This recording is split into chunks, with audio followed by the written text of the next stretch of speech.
Welcome back to my channel KK Joy Kondanakri.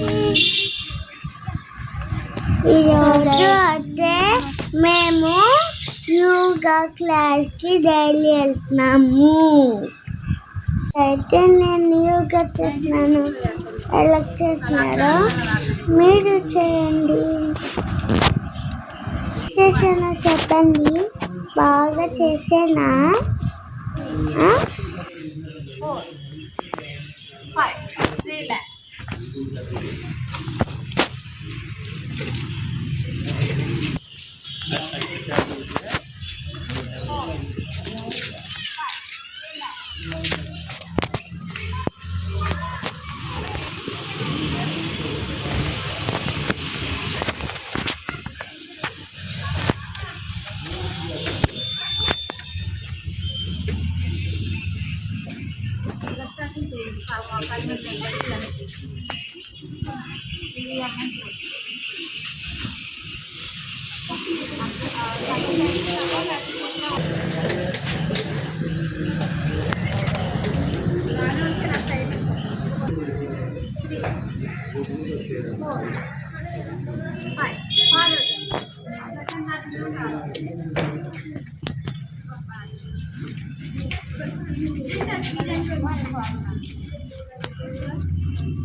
సూర్యనాడని, ఎడమ ముక్కు రంధ్రాన్ని చంద్రనాడని అంటుంటారు. కానీ కుడి ముక్కు ద్వారానే గాలి తీసుకుని కుడి ముక్కు ద్వారానే గాలిని వదిలితే దానిని సూర్యనాడి ప్రాణాయామం అంటారు. అంటే ఒకే ముక్కు ద్వారా మనం గాలి తీసుకోవటం ద్వారా ఈ గాలి ఫోర్స్ గా వెళుతుంది. అంటే లంగ్స్ చివరి వరకు ఫోర్స్ గా పంపించే మెకానిజం స్టార్ట్ అవుతుంది. మళ్ళా వదిలేస్తాం, మళ్ళా పీల్చేస్తాం. అలా ఒకే ముక్కు ద్వారా ఈ ఉంగరపు వేలుతో ఎడ ముక్కు నొక్కేస్తాం, కుడి ముక్కు మీద వేలు పెట్టకుండా ఇట్లా కుడి ముక్కు ద్వారానే గాలి తీసుకుని కుడి ముక్కు ద్వారానే గాలి వదిలిపెడతాం. అలవాటు లేనప్పుడు కొత్త వారైతే ఒక 10-20 సార్లు చేయొచ్చు. 2-3 రోజుల తర్వాత అలవాటు అయితే మీ శరీరం ఎంతసేపు సహకరిస్తే అంతసేపు దీనట్లు చేసుకోవచ్చు అనమాట. ఇట్లా సూర్యనాడి ప్రాణాయామం చేయగలిగినంత సేపు చేసిన తర్వాత మనం విశ్రాంతి ఒక 1 minute 2 minutes ఇచ్చి మళ్ళా బొటన వేలుతో కుడి ముక్కు నొక్కేసి ఉంగరపు వేలు ఎడమ ముక్కు మీద లేకుండా చేసేసి ఎడమ ముక్కు ద్వారానే గాలి తీసుకుని ఎడమ ముక్కు ద్వారానే గాలి వదులుతాం. ఇది చంద్రనాడి ప్రాణాయామం. కుడి ముక్కుని సూర్యనాడి